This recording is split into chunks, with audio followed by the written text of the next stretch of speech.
Olá, bem-vindos a mais uma conversa. Hoje a gente vai mergulhar num tema super interessante: o livre pensamento. A ideia é explorar um pouco o que significa isso, né? Formar as próprias ideias, as próprias convicções, sem depender tanto de dogmas, de autoridades, do que já vem pronto. E para guiar a nossa conversa, a gente deu uma olhada em algumas fontes que definem, que contam a história desse conceito. A missão aqui é tentar entender o que realmente faz alguém ser um livre pensador.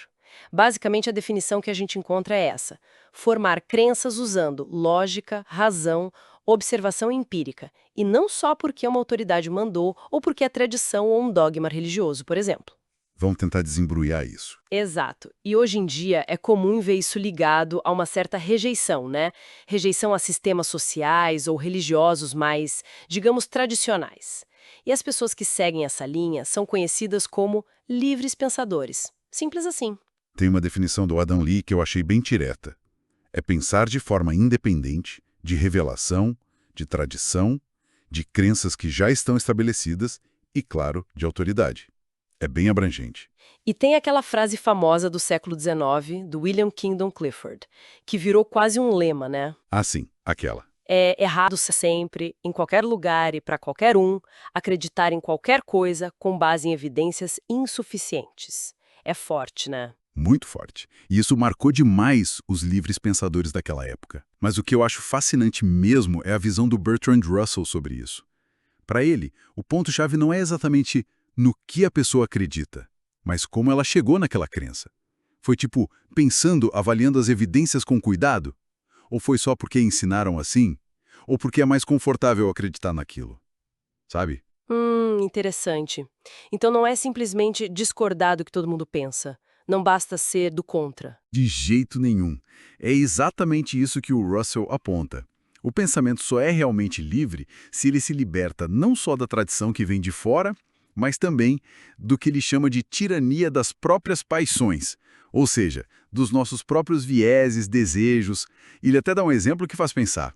Um ateu ou um agnóstico não é automaticamente um livre pensador. Ele mencionou Stalin, por exemplo. Ateu, mas extremamente dogmático. Nossa. Por outro lado, ele sugere que uma pessoa religiosa, talvez mais liberal, que questione as doutrinas da própria fé, usando a razão, essa pessoa sim poderia ser considerada uma livre pensadora. Puxa, isso muda bastante a perspectiva comum, né? Deixa a coisa mais complexa. E quais seriam, assim, as características que a gente vê nesses pensadores? Geralmente parece que eles buscam verdades que podem ser testadas, né? São mais céticos, valorizam o pensamento crítico. Isso, e tem uma abertura para novas ideias, prezam a individualidade. Muitos acabam se alinhando com o humanismo, sabe? Aquela ideia de basear a ética, a moral, nas necessidades humanas, na razão e não em dogmas divinos. E tem até um símbolo, isso eu achei curioso. Ah, o amor perfeito? Sim, a florzinha pansy, em inglês, a ligação é bacana. Vem da palavra francesa pensée, Que significa? pensamento. Exatamente. E além disso, dizem que a flor lembra um rostinho pensativo. Foi adotada ali no final do século XIX, principalmente nos Estados Unidos, como um símbolo discreto. Que legal! Mas essa ideia toda de pensar por conta própria, de questionar, isso não surgiu do nada, imagino. Tem uma história aí, né? Com certeza. As raízes são antigas, dá para buscar lá no pensamento crítico da Antiguidade Clássica, ganhou muita força na Renascença, na Reforma Protestante, mas tem um ano que é muito simbólico, 1600. Foi quando Giordano Bruno foi executado pela Inquisição. Ah, sim, ele era um ex-frei, né? Com ideias bem à frente do tempo sobre o universo. Exato. Defendia coisas como universo infinito, outras estrelas terem planetas, ideias consideradas heréticas.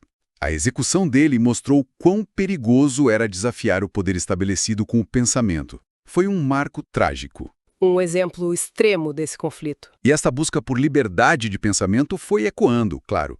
Na França tivemos figuras como Voltaire, importantíssimo, e casos chocantes como o do jovem Cavaleiro de Labarre. O que aconteceu com ele? Foi acusado de não tirar o chapéu para uma procissão, entre outras coisas, e acabou sendo torturado e executado.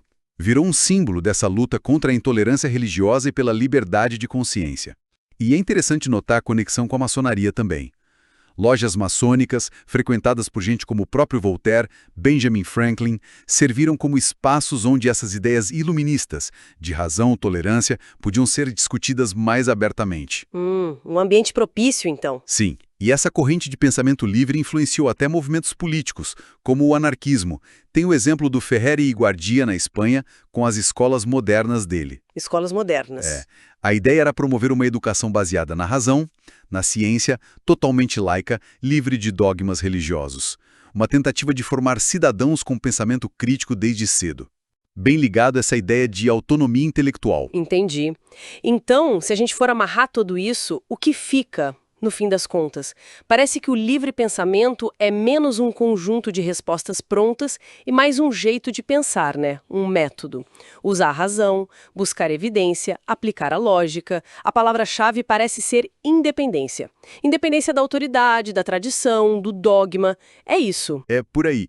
E isso pensando nos dias de hoje, levanta uma questão bem importante, muito na linha do que o Russell já provocava.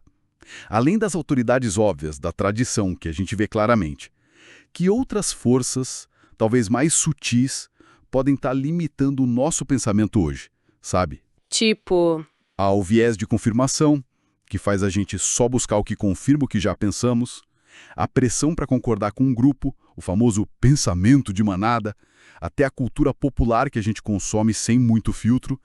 Como é que a gente pode, de verdade, cultivar essa liberdade intelectual num mundo que joga tanta informação, tanta influência discreta na nossa cara o tempo todo? é verdade. Como manter a mente realmente livre nesse cenário? Fica aí a reflexão, né? Para cada um pensar um pouco sobre suas próprias amarras invisíveis. Gente, encontro vocês em outro podcast. Não esqueçam de se inscrever no nosso canal.